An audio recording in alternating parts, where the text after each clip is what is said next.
ahora a Juan Blánquez, profesor de la Universidad Autónoma de Madrid, quien ya estuvo en nuestra versión anterior con nosotros y hoy presentará una herencia recibida, la arquitectura helenística, los Barca versus la Hispania romana republicana. Bien, buenos días. Querría que mis primeras palabras fueran de agradecimiento y de felicitación tanto al Instituto de Historia de la Católica Pontificia Universidad de Valparaíso por estos 25 años continuados de Semana de Estudios Clásicos. Creo que es un motivo para que todos nos felicitemos. Y luego también agradecer personalmente a su director actual, don Raúl Buonocore, por la amable invitación a participar en esta 25ª jornada. Bien, el tema que les vengo a presentar aquí no es ni mucho menos un tema cerrado, sino todo lo contrario, un tema hoy día en la arqueología española plenamente vigente, justamente por lo discutido y discutible que es, lo cual le da, bajo mi punto de vista, un matiz excitante. Es un tema totalmente abierto y no digo novedoso porque no lo es, pero sí de reciente investigación. No son, claro, 20 años no es nada, como dice un tango, ¿no? Pero en humanidades es mucho. Entonces, la arqueología del mundo púnico, es decir, el estudio de la época púnica en la península ibérica, desde una perspectiva no solo, pero sí básicamente arqueológica, pues no tiene ni 25 años. Si quisiéramos marcar un hito, un antes y un después, aunque hay precedentes, incluso con Antonio García y Bellido, después de la Guerra Civil, realmente hay que esperar a los trabajos del arquitecto Alfonso Jiménez, cuando en la Puerta de Carmona empieza a hacer un estudio arquitectónico y en parte arqueológico sobre el citado monumento. Sí les quiero decir algunos puntos de partida, unos posicionamientos que va no justificar, pero sí explicar la orientación y los aspectos principales que aquí vengo a presentarles. Hablar del mundo púnico en la península ibérica, arqueológicamente hablando, como les digo, ha sido un campo de estudio que apenas ha tenido tradición en el campo de la arqueología española, que sin embargo tiene 100 años. Es decir, es una de las especializaciones, quizás culturalmente hablando, más recientes de la arqueología española. Porque, en efecto, hay que esperar este año 89 para la publicación de los trabajos de Carmona.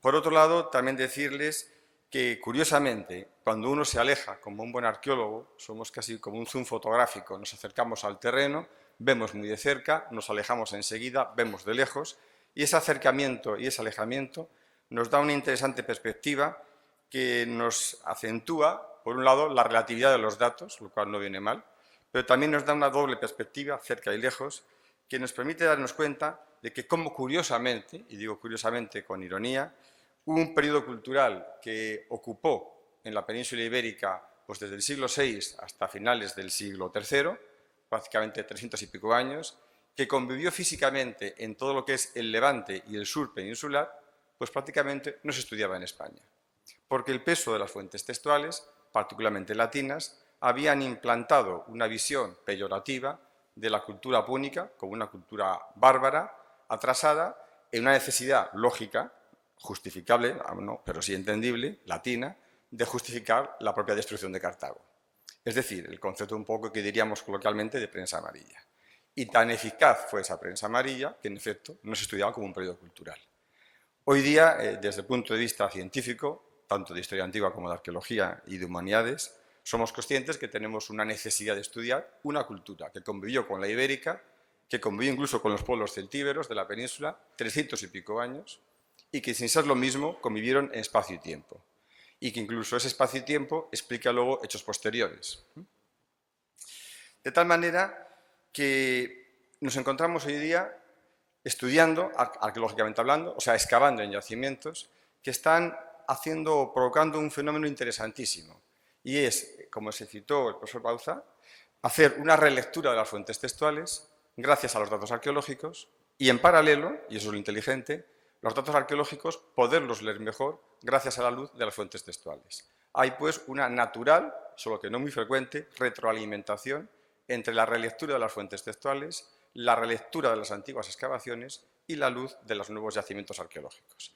Y la combinación, esa triple combinación de actuaciones, es lo que da, bajo mi punto de vista, la capacidad o la posibilidad de estudiar un periodo histórico en nuestra Hispania que más allá incluso de lo que es sus construcciones arquitectónicas, que es lo que ha quedado porque su carácter petrificante, su carácter pétreo, ha permitido una conservación del registro arqueológico. Básicamente les adelanto que la huella de los Barca es una huella quizás todavía excesivamente apoyada en el elemento arquitectónico, pero que en efecto, más allá de estas construcciones helenísticas murarias, de centros murarios, de centros urbanos, tuvo, evidentemente, bajo nuestro punto de vista, unas trascendentales consecuencias en la organización y en el control territorial del Levante y el sur peninsular. O sea, que esa convivencia presencial de los Barca, de los púnicos, y en particular de esta última dinastía, la dinastía de los Barca, en el sur y en el Levante peninsular, conllevó una organización y un control territorial de una amplia parte de nuestra península ibérica que ofrece hoy día, aunque sea discutible, un panorama histórico presencial que era algo impensable hace 30 años en nuestra literatura. Y luego también otro aspecto interesante es cómo, aun a pesar de su corta duración, los Barca en la península ibérica, esta dinastía, no dura más de 3 décadas, o sea, podríamos hablar a escala de época antigua una generación, que eso es importante también, el concepto del tiempo y de la vida en época en la que estamos hablando. Este periodo corto para nosotros, 30 años, pero que es una generación, tuvo, que es también muy interesante, en función de cómo leemos, al menos nosotros los arqueólogos, el registro arqueológico, estos 30 años, esta generación de los Barca en la península ibérica, tuvo una muy notable perduración en el posterior periodo hispano-romano o romano-republicano, de tal manera que cada vez más cobra fuerza en la terminología arqueológica el periodo cultural neopúnico, es decir, la Roma republicana en Hispania, el mundo hispano-romano, como decimos los arqueólogos, en época republicana, siglos II y I, es justamente un periodo de convivencia de lo hispano donde el factor tardopúnico, neopúnico, es totalmente presente. Y así entenderemos incluso como metrópolis romanas como la de Carmona, que hablaremos de época púnica y de época romana, pues, por ejemplo, hay una total ausencia de cerámica sigilata, que es uno de los mayores factores de interpretación de esa aparente y fácil romanización. Y como siglos después todavía no está presente algo tan romano en una ciudad plenamente romana como es la Carmo de las Fuentes. Bien, vamos, como es lógico, por la limitación del tiempo, no podemos explicar todo, a centrarnos en 4 ejemplos arqueológicos. En el hito que marca la inflexión, que es la puerta de la muralla de Carmona en la provincia de Sevilla. Vamos a hablar de Cartagonova, Jarcadas, vamos a hablar del Tosal de Manises y vamos a hablar de Cartella. Pero para ubicarnos geográficamente, que es lo importante, vamos a hablar de la zona del Estrecho, de Gades y de Cartella. Vamos a hablar de un interior aparente, que es Carmona, cuando hoy sabemos por las reconstrucciones paleoambientales que toda la zona entre Cádiz y Sevilla sería una zona lacustre de aguas marinas, el lago Ligustino, de tal manera que lo que hoy día es Sevilla sería un puerto de mar, para entendernos, y por tanto Carmona, que está en la retrotierra, sería un asentamiento en el que se estaría viendo el mar. Es importante ver también la transformación del medio, no desde nuestra perspectiva, sino desde época antigua, y en ese sentido vamos a centrarnos en lo que es el Círculo del Estrecho, como les decía, Gades o Gadir y la zona de Cartella. Vamos a hablar de la zona de Carmona y nos vamos a ir al sureste, a esa aparente, según las fuentes, y muy posible capitalidad en época de los Barca, de Jarcadas.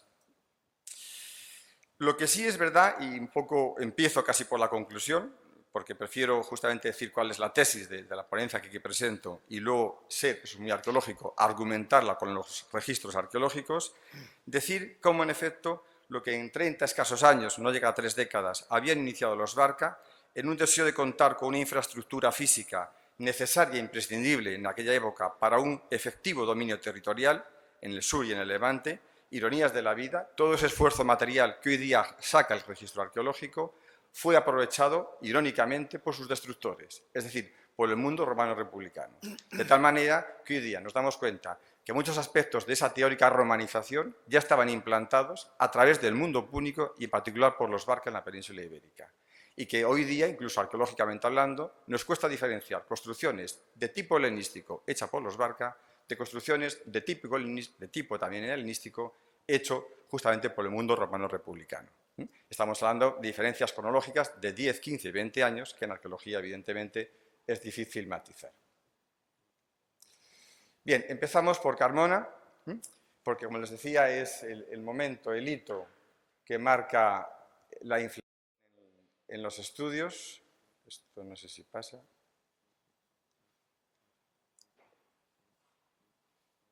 Sí. Bien. Esto es una fotografía de 1886. Eso es un aviso para los no arqueólogos. Estamos rodeados de gente de historia antigua, muchos de ustedes no habrán excavado. Y bueno, ese famoso acercamiento a la antigüedad, que siempre los de humanidades decimos que es difícil, bueno, pues una imagen vale más que 1000 palabras. Solamente en 1886 el aspecto de la Puerta de Carmona era este, mientras que hoy día lo que podemos... No sé si no tiene pilas... No pasa. Sí, si quiere, pasa, retrocede adelante. Bueno, lo que tenemos, sí, la siguiente, sí. Mientras que lo que hoy día vemos, para la siguiente, por favor. La siguiente. Mientras que hoy día vemos un aspecto, solamente en 100 años, bastante diferente. Se tira una puerta tardía en la primera remodelación urbana de la ciudad y nos avisa de cómo, en efecto, el conjunto hoy conocemos como la Puerta de Carmona en Sevilla, porque mira hacia Sevilla, la Puerta de Sevilla y Carmona, perdón, es un conjunto de arquitecturas de muy diferentes épocas que denota cómo nos encontramos en un horizonte ya urbano, evidentemente en la península ibérica, y entonces las actuaciones políticas ideológicas de los sucesivos poderes van a actuar sobre los elementos justamente de clara ideología, como es la muralla y en particular las puertas. Ahí hay una lectura de paramentos del torreón central, que es el torreón de época púnica. Aquí viene en primer lugar la puerta islámica, detrás tapada está la puerta romana, luego está el remate almohade, los reyes católicos y casi diría paradores nacionales. Es decir, la continua actuación sobre un elemento ideológico básico que es un modo de apropiarse del concepto de la urbe. El poder político actúa sobre la puerta, actúa sobre la muralla y crea esas cartagonovas, esas nuevas ciudades. No hagamos traducciones literales de creaciones de nuevas ciudades, sino de actuaciones arquitectónicas puntuales que conllevarán una apropiación conceptual de todo el enclave poblacional.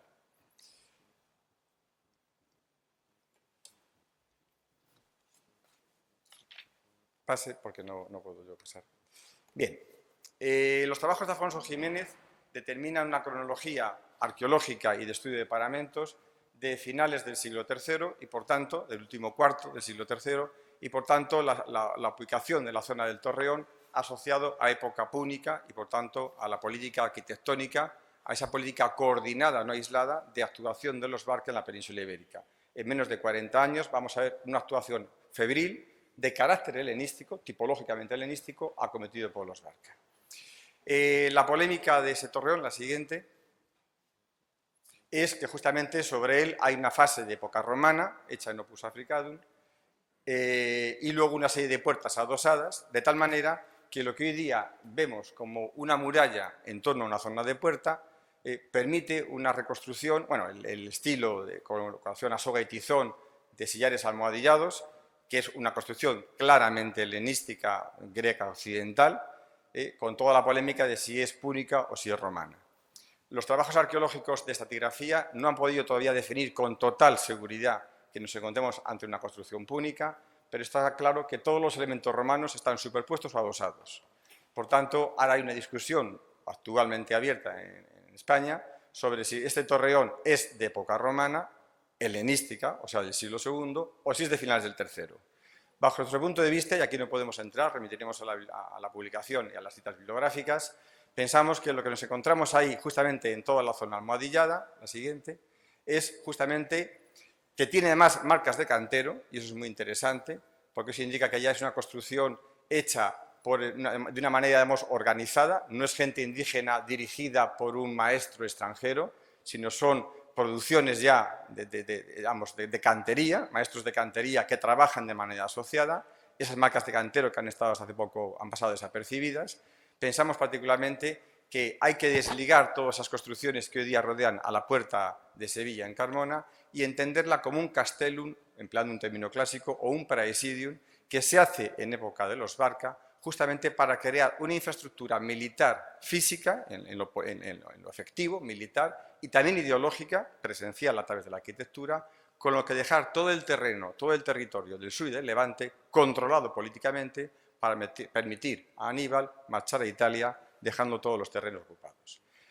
De tal manera que en el caso que entonces esto fuera así, no tiene que extrañarnos, porque ya la arqueología ha demostrado cómo en la ciudad de Carmona, en lo que es hoy día la ciudad, la población actual, ha aparecido lo que es una barriada, si no un núcleo original, de época fenicia, del siglo VII, en lo que hoy día es un patio de un convento, donde se ha encontrado un santuario con cerámicas fenicias pintadas. Es decir, la Carmona actual, la Carmo de las Fuentes, tiene su origen un posible núcleo indígena que convive desde el principio con un asentamiento fenicio y que explicaría en efecto la siguiente, que justamente en la política de los Barca se determine el crear un castellum praesidium que estaría exento, ahí tienen ustedes la huella de estos fosos trabajados en la roca del Alcor, que es una roca bastante blanda, de tal manera que marcaría una presencialidad de los Barca justamente ante la ausencia para marchar a la guerra de Italia.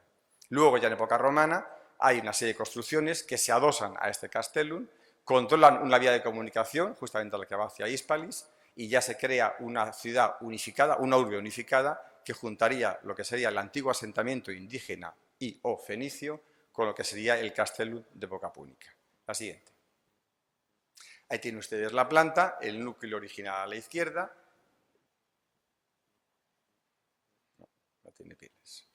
Y toda la ampliación a la derecha, que es justamente la ampliación que en época romana prácticamente triplica lo que es la construcción de época púnica. La siguiente. Bien, estos son los Alcores. La siguiente.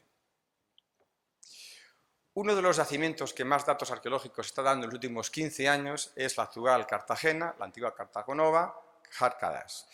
Bien, hoy día, con el tema habitual en Europa de la superposición de las ciudades, tenemos que hacer toda una labor reconstructiva. Lo que ven en el puerto al fondo del todo, ya la tierra, sería justamente donde estaría el puerto púnico. Y tenemos aquí en el centro de la imagen el Cerro del Molinete, donde las actuales excavaciones, la siguiente, han puesto a la luz lo que podría ser la ciudadela de época de Asdrúbal. En Cartagena, en Carcadas, luego lo veremos en Cartella, luego lo veremos en Gadir, hay que hacer ya sistemáticas reconstrucciones paleotopográficas que encajan perfectamente a través de los sondeos geológico-arqueológicos, dan total veracidad a las descripciones textuales que tenemos por fuentes antiguas. Los esteros de Cartagena, la zona peninsular, las pequeñas colinas, la siguiente, la dársena externa.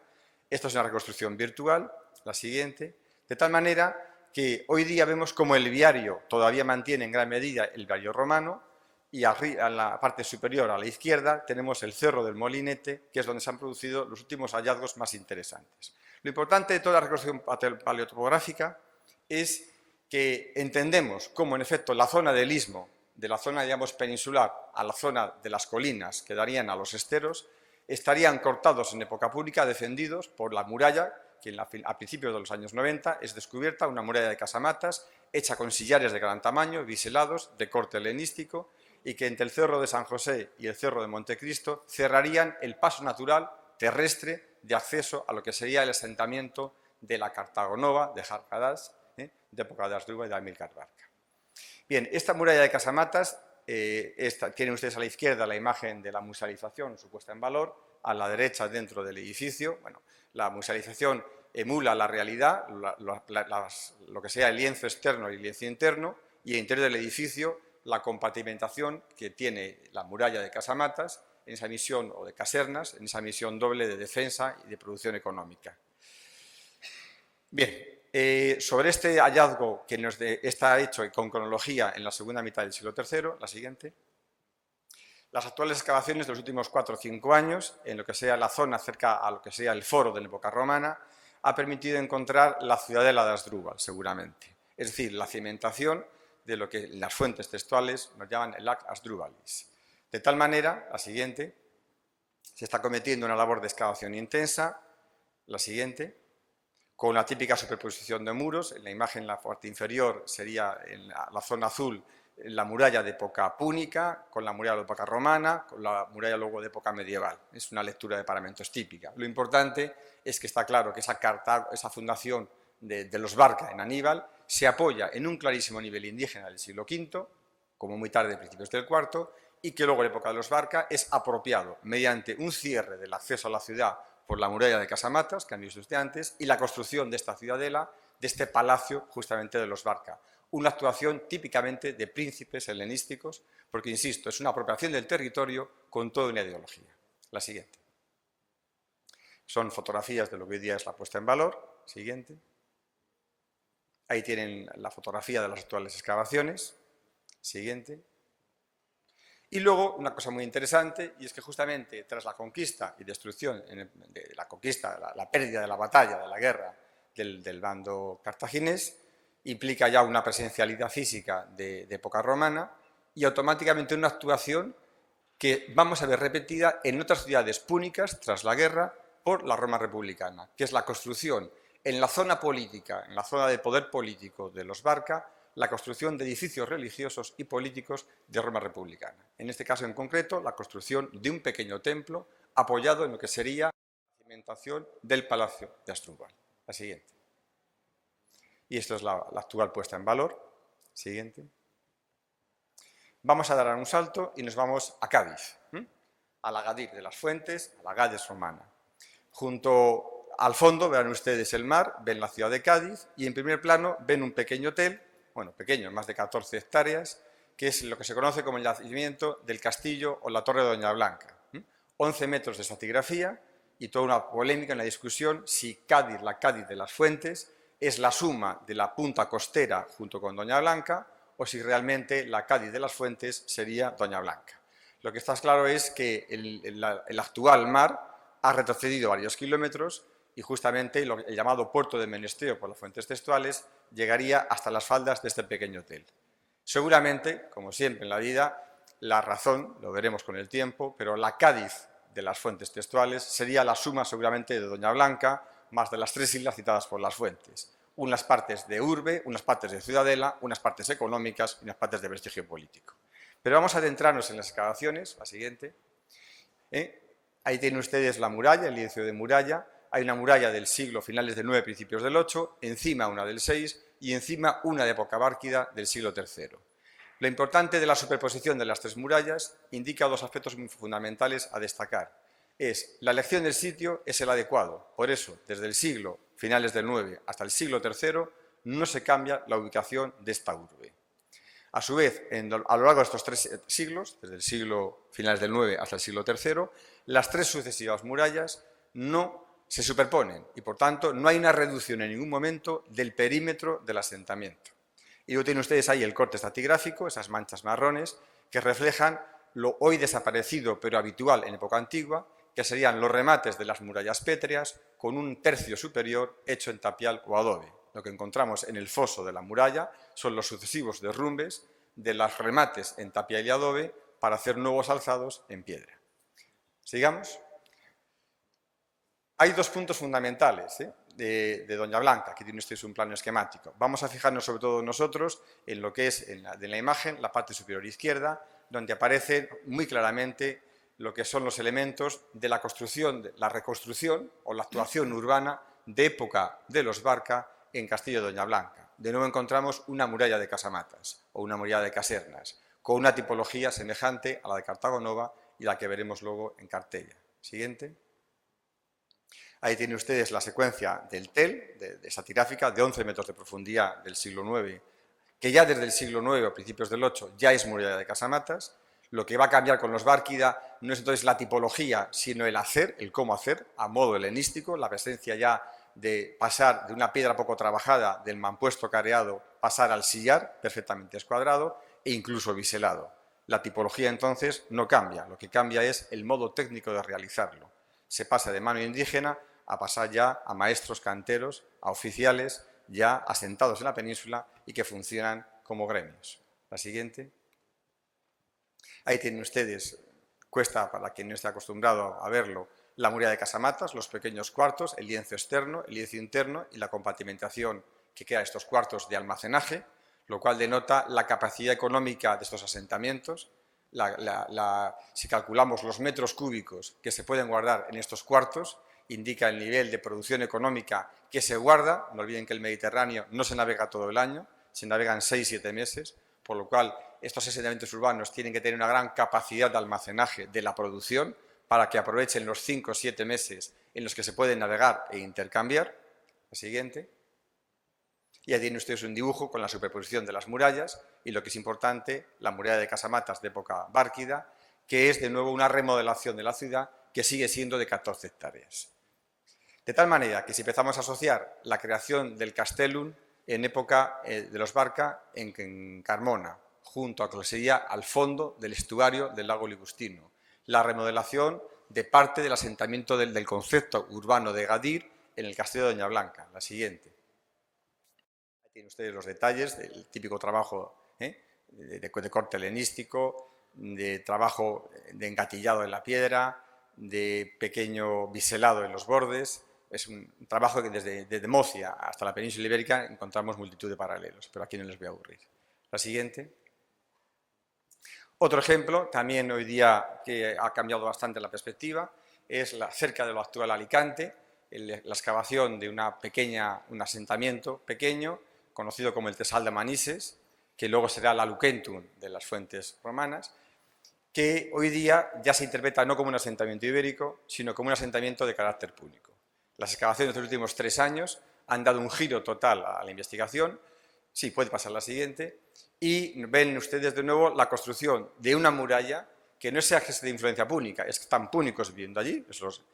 Veremos incluso por qué pensamos que son los Barca, ya ahí podemos precisar. De nuevo una muralla de casamatas, con las típicas cisternas de paredes curvadas típicamente púnicas, y que incluso un dato arqueológico interesante, el análisis de los bolaños, de las bolas de las catapultas que destruyen la muralla púnica del Tosal de Manises, el análisis de las piedras nos da la cantera de Cartagena. Es decir, que cuando los escipiones destruyen, entre comillas, toman la ciudad de Cartago Nova, recogen los propios bolaños, y de las canteras de Cartagena, por análisis, vemos que se marchan hacia Alicante, por emplear términos que sean más familiares, y emplean los mismos bolaños justamente para destruir la ciudad del Tosal de Manises. La siguiente. Volvemos de nuevo al estrecho. Las columnas de Hércules, el Atlante, el concepto de ese lenguaje simbólico de los paisajes.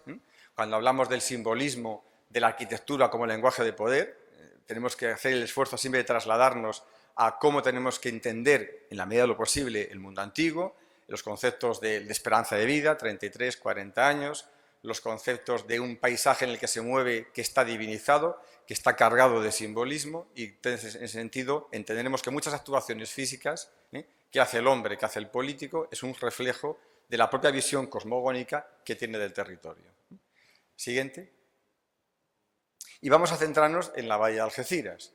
Esta es una visión actual de la bahía, pero tienen que imaginarse a la izquierda, abajo a la izquierda, una segunda bahía, hoy día totalmente desecada, que de nuevo, como en Cartagena, en Cartago Nova, da un puerto natural en 8, que es lo que le hace envidiable como asentamiento de época fenicia, luego de época púnica y luego de actuación puntual de los Barca.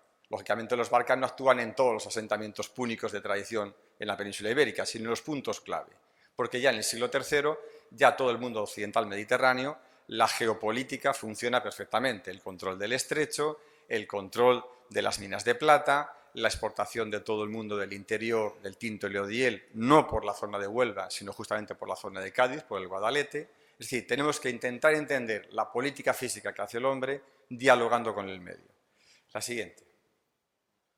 Bien, ahí tienen ustedes la ciudad romana, la siguiente, pero por debajo de la ciudad romana, en lo que es este esquema planimétrico, dentro del circuito de color rojo, que es la muralla, verán a la parte superior izquierda lo que es un pequeño círculo, la siguiente, que es una pequeña elevación con ocupación romana republicana, romana imperial, tardo-antigua, pero por debajo de toda ella está la ciudad púnica. Es decir, que sobre una elevación natural donde prácticamente llegaba al mar por esa segunda bahía, de ese Cerro del Prado, asentamiento original del siglo VIII, se trasladan pocos kilómetros a mediados del siglo VII, del IV, se asientan en una nueva ciudad más grande, engrandecida, más ennoblecida, que en época de los Barca es totalmente remodelada. La siguiente. Bien, estas son cosas arqueológicas, casi no voy a entrar en ellas. La siguiente. Lo importante es que esa remodelación de los Barca en ese asentamiento de Cartella es una actuación, entre otras cosas, en lo que es en la muralla, un aumento de la muralla, un cambio tipológico en este caso, y de nuevo encontramos una muralla de casamatas que rodea todo el perímetro de la ciudad. Aquí vamos a entrar un poco más en detalle, no porque sea más importante, sino porque tenemos más datos más recientes y particularmente participo en las excavaciones que ahí se hacen. Vamos a ir sacando detalles, sobre todo de la dimensión, de la envergadura de la política de los Barca a través de la arquitectura, y luego también hablaremos de la cerámica. La siguiente.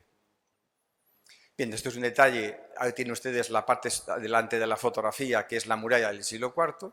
Imagínense 9 metros de altura perdidos, en esa tradición de reutilizar la piedra para hacer otras construcciones, y detrás de la imagen el muro posterior que cerraría la muralla con las casamatas, de tal manera que se pasa de una muralla de 3 metros de grosor, la del siglo IV, a una muralla de 7 metros de grosor, en el caso de que las casamatas o los cuartos se rellenen de tierra.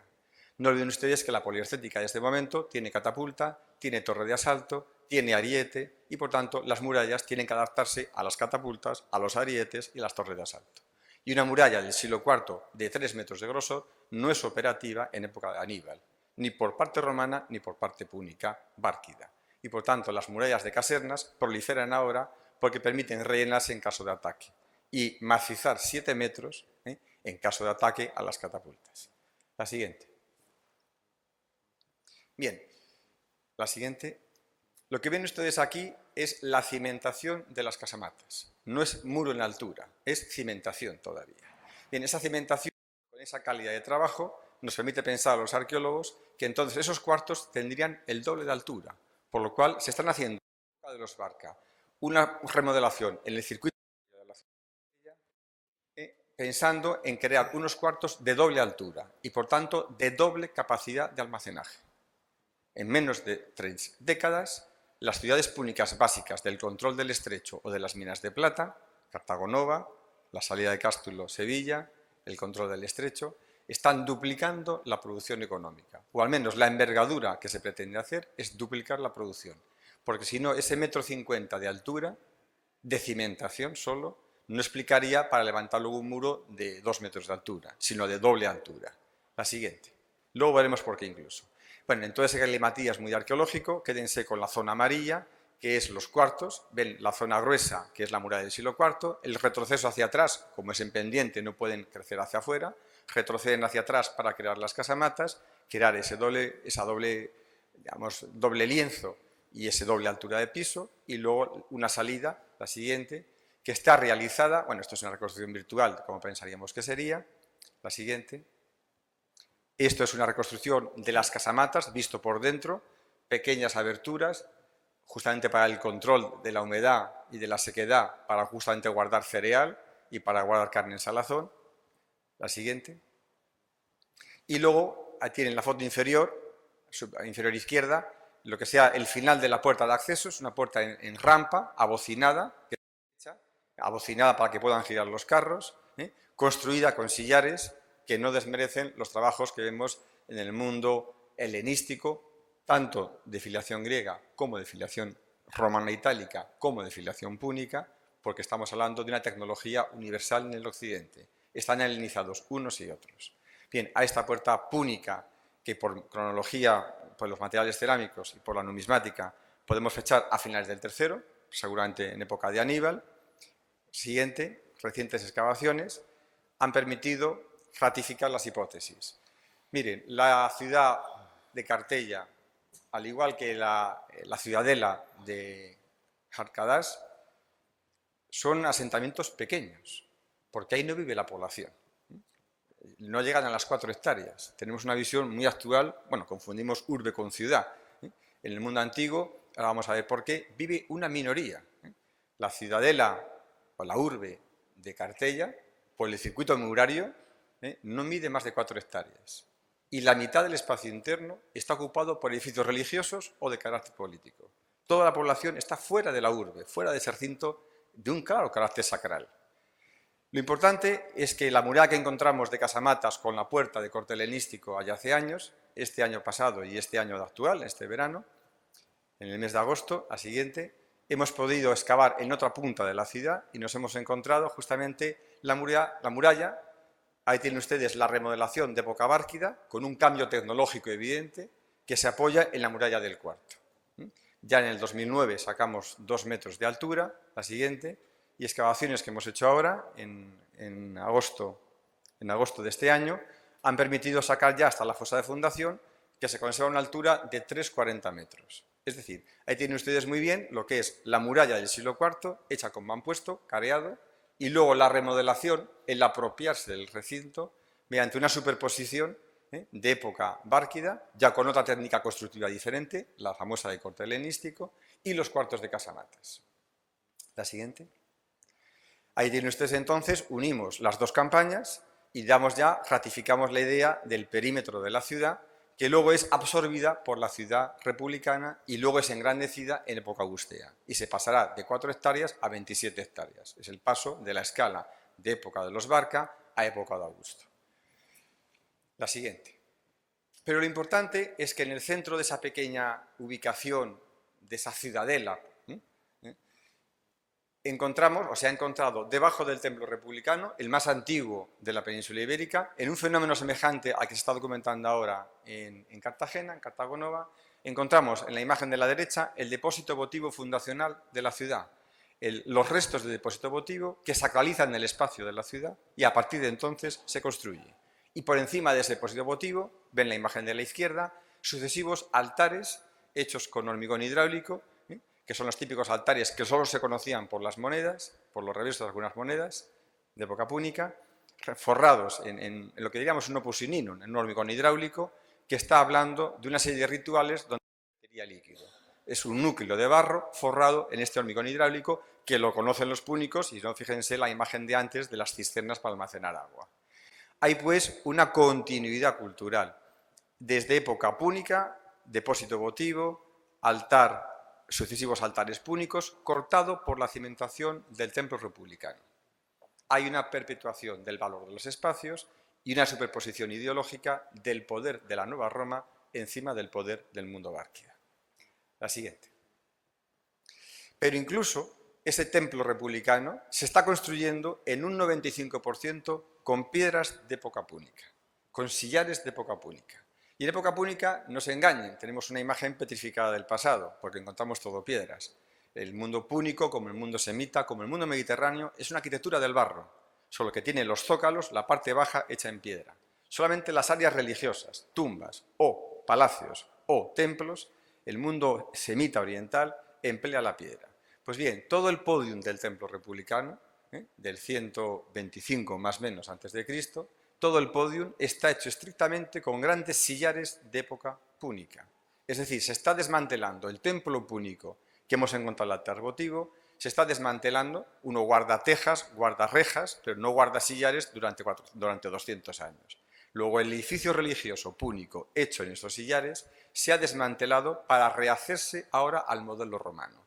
Es decir, que desde la toma de la ciudad, desde la pérdida de la guerra púnica, del 205, 208, hasta el 125, ese fenómeno neopúnico, la ocupación romana republicana, está viviendo con los ejes urbanos, está viviendo con los espacios de lo que había hecho la política de los Barca en la península ibérica.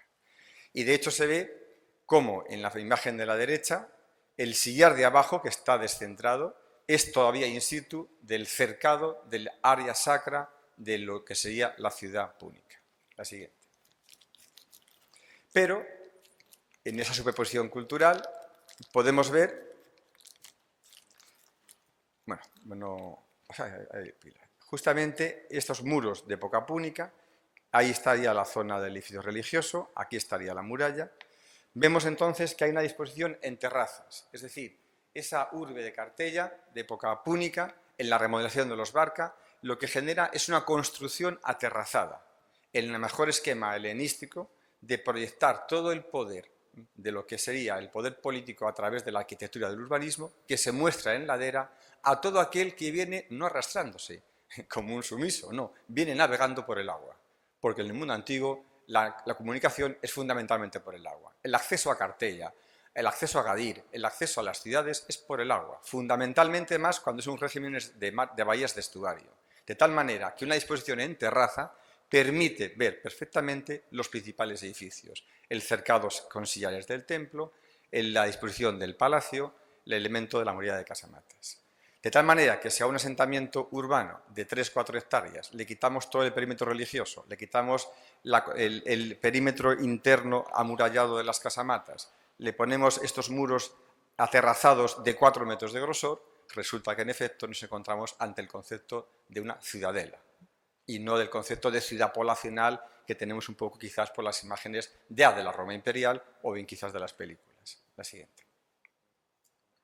Bien, ahí ven ustedes la imagen del templo ya con la total remodelación, la siguiente, y la cruz en virtual. Creo que no hay más. La siguiente.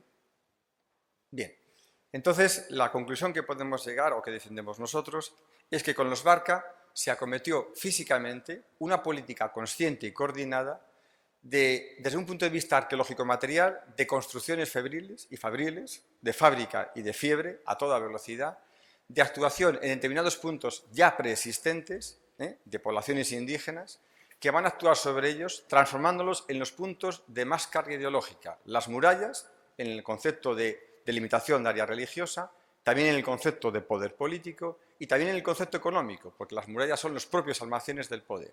Y están trabajándose así de manera simultánea en Jarcadás, en Cartella, en el Tosal de Manises, quizás la Craleuque de las fuentes textuales, y que esa coordinación no es entonces fruto de una cosa espontánea.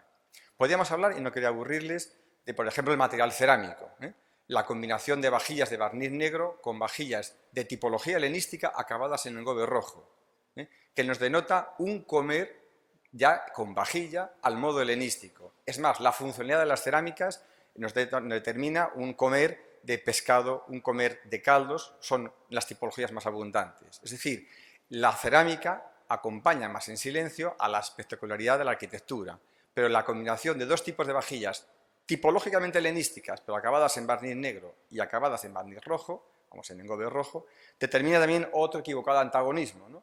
Esos comercios, y no, el comercio es el mismo, la moda es helenística y se ve en la tipología.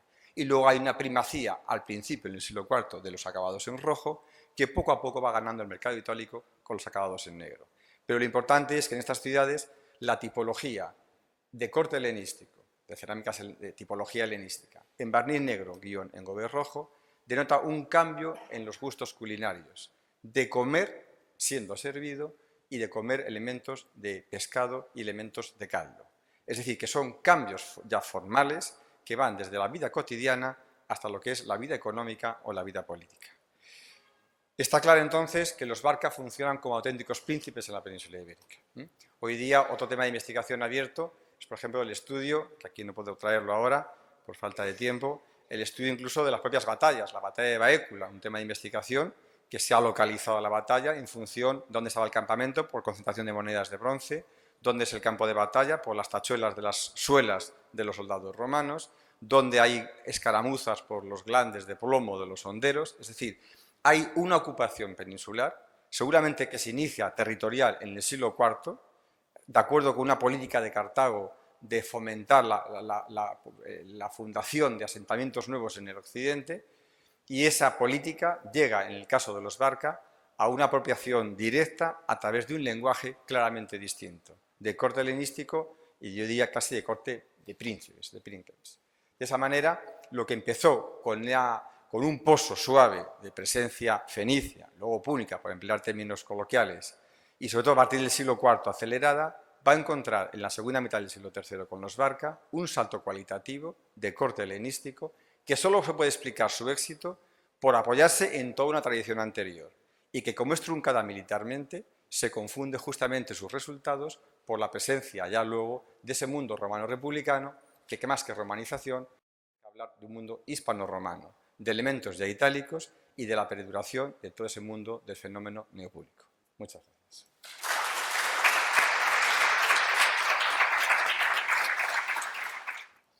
Profesor, cuando Sí. se menciona, digamos, las murallas como también una especie de construcción defensiva, ¿no es cierto?, para resistir a las máquinas de asalto como las torres, las catapultas, los arietes, ¿hay indicios, de acuerdo al punto de vista arqueológico, de que en las mismas murallas se habían construido aparatos, digamos, para contraatacar estas máquinas de asedio? Sí, en el caso del Tosal de Manises, para entendernos Alicante, para que lo ubique en la costa, el Torreón 8, por su tipología, es justamente hueco y de más tamaño para tener dentro catapultas, por ejemplo.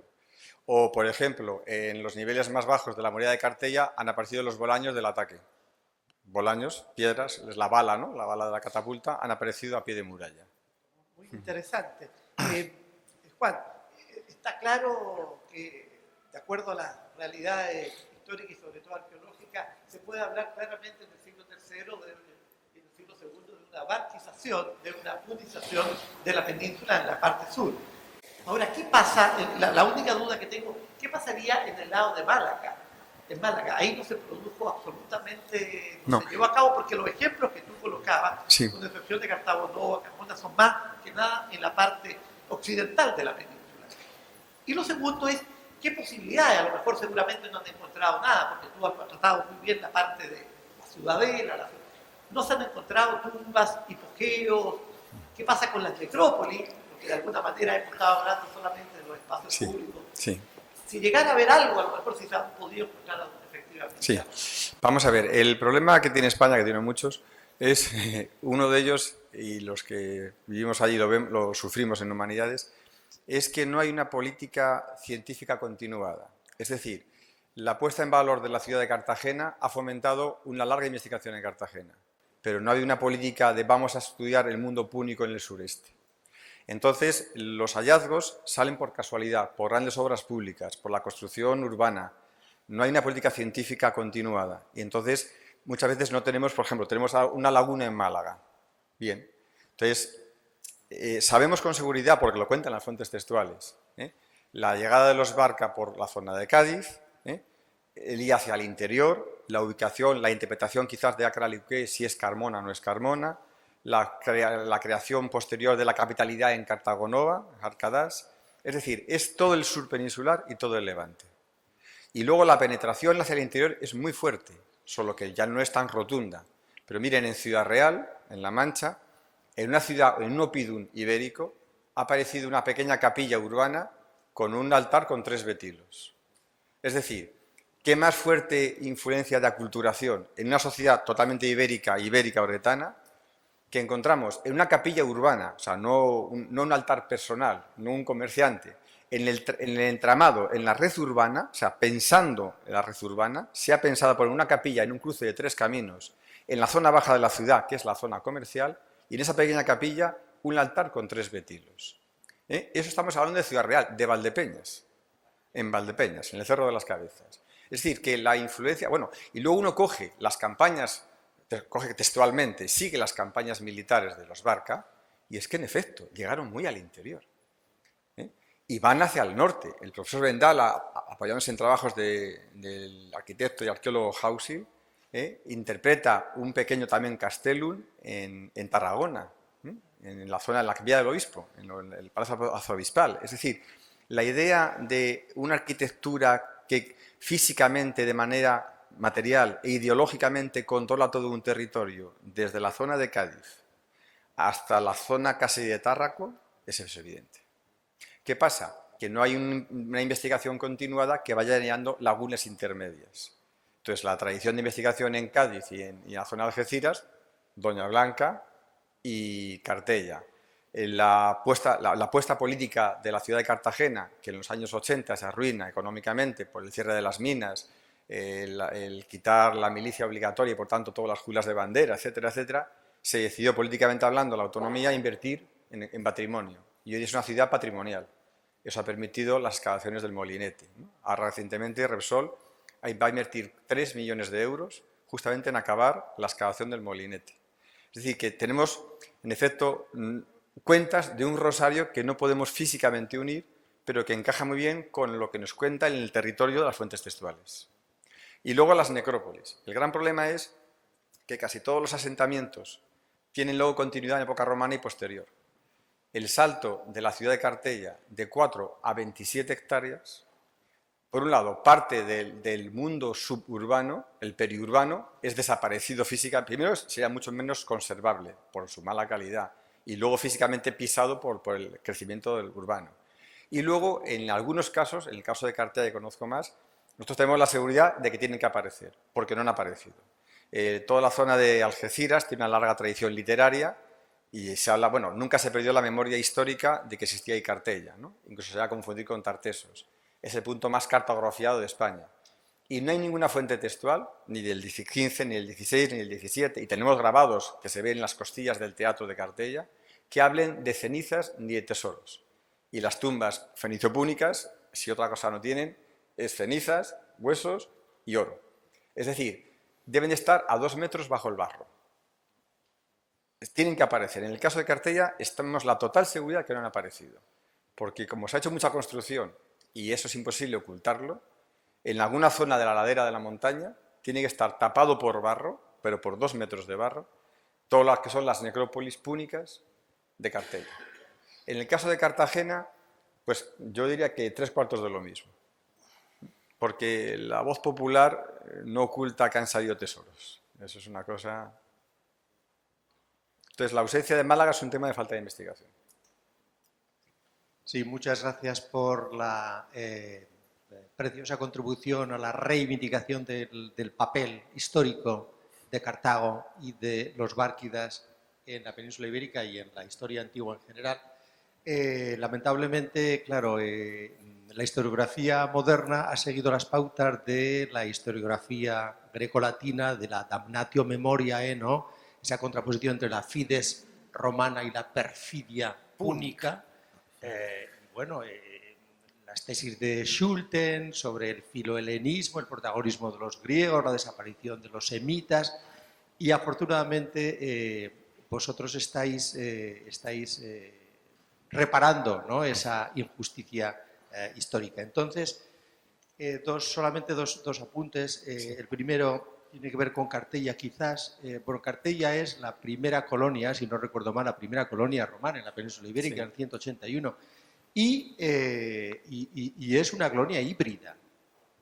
Y las fuentes hablan exactamente del carácter híbrido de la población de Cartella, lo cual yo creo que demuestra claramente la enorme importancia que sigue teniendo el componente tradicional, es decir, el componente púnico en este caso, ¿no? Y luego la otra cosa que quería comentar tiene que ver con, voy a introducir un poco de confusión, voy a provocar un poco en el horizonte de Acra Leuqué.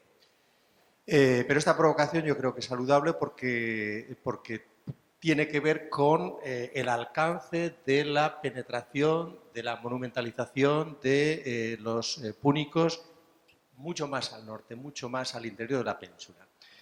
Yo no sé si conoces, has estado en Contrevia Leucade, Inestrillas. Contrevia Leucade es una ciudad situada junto al Ebro, en el Valle del Ebro, es decir, al norte de Zaragoza, en La Rioja Baja. Y allí hay una muralla y unos paramentos y unos fosos verdaderamente espectaculares, extraordinarios. Entonces, la tesis de mi colega y amigo José Antonio Hernández Vera, profesor de Zaragoza, que ha excavado durante años Inestrillas, Contrevia Leucade, en las fuentes, es que se trata de una monumentalización absolutamente púnica. Hasta el punto de que estamos en la primera mitad del siglo II, fines del siglo III, primera mitad del siglo II, pero los elementos más antiguos nos llevan al siglo III, ¿no? Hasta el punto de que él está convencido, y lo ha escrito, y yo lo he recogido en una síntesis, está convencido de que Acra Leuqué es Contrevia Leucade. Porque Contrevia Leucade es el topónimo, estaría reflejando la traducción de Acra Leuqué, ¿no? Posiblemente hay varios Acra Leuqués, porque es un topónimo muy genérico, pero hay textos de Tito Livio, por ejemplo, que relacionan claramente Acra Leuqué con los enfrentamientos y con la muerte de Asdrúbal en el Ebro, y entre el Tosal de Manises, que es la Acra Leuqué tradicional que está en Alicante, y el Ebro hay mucha distancia. Entonces la lectura de las fuentes lleva a pensar de una manera verosímil y razonable que Acra Leuqué está en las inmediaciones del Ebro. Pero bueno, lo más interesante es que toda esa monumentalización de esas murallas, esas puertas de Contrevia Leucade, parece que son eminentemente púnicas, claramente prerromanas. Sí, en efecto, Ángel. Ahora mismo hay un problema todavía que falta documentación para ser definitivos dónde identificar físicamente Acra Leuqué. Y en efecto, además, igual la propia traducción como montaña blanca o punto blanco, ¿no? Podría haber varias, ¿no? Vendala defiende que puede ser Carmo, la Carmona actual. La tradición bibliográfica habla del Tosal. Y es más, decían, bueno, es un nombre dado por los Barca a un asentamiento indígena. Ahora, como vemos que no, que es puramente púnico, dicen, bueno, pues entonces no hace falta que sea un nombre dado por, sino que es el propio. O en el caso del Delta. Yo creo, en efecto, lo que hace falta es un dato que sea definitivo. Lo que está claro es que esa coherencia arquitectónica, urbanística, indica un proyecto casi de Estado. Eso no es tan improvisado, ¿no? Y entonces, en ese sentido, afecta no solamente a la arquitectura y a las técnicas constructivas, afecta a la tipología cerámica, a la economía, a la agricultura. Es una opción de Estado, ¿no? Y ocupación territorial física, o sea, ya legal, ¿no? No es un comer, no, es una cuestión ya de opción de Estado. Las famosas torres anibálicas, que antes se decían todas eran de Aníbal, luego se pasó como el péndulo, ¿no? Ninguna era de Aníbal, todas eran romanas republicanas. Digo, bueno, claro, si es que son 20 años. Y bueno, yo creo que en efecto falta mucho por investigar, son 25 años apenas, pero sí es importante eso, ¿no? La definición de un periodo pendiente de tener que estudiarlo. Y sí, ese yacimiento es muy importante, increíble. Sí. Las estructuras excavadas en la roca. Claro, sí. Unas estructuras excavadas en la roca. Unos espacios de 30 metros de longitud por 5 metros de anchura, donde, claro, solo se entienden si se piensa que los romanos han penetrado ya por el limes del Valle del Ebro, es que están allí, estamos en la época de las guerras celtibéricas, hacia el 180 más o menos, pero claro, esas estructuras son anteriores, ¿no? Y es un mundo increíble. Es un problema también de registro estratigráfico, o sea, lo que diga la estratigrafía. Las 3 torres anibálicas excavadas, las 3 han dado una cronología republicana, bien, 15 años después. Lo que está claro es que hay que repartir, o sea, hoy día sabemos que el 70% de la cerámica griega en España o en Hispania llega mano única, no llega por comerciantes griegos. Nuevamente pido un aplauso para el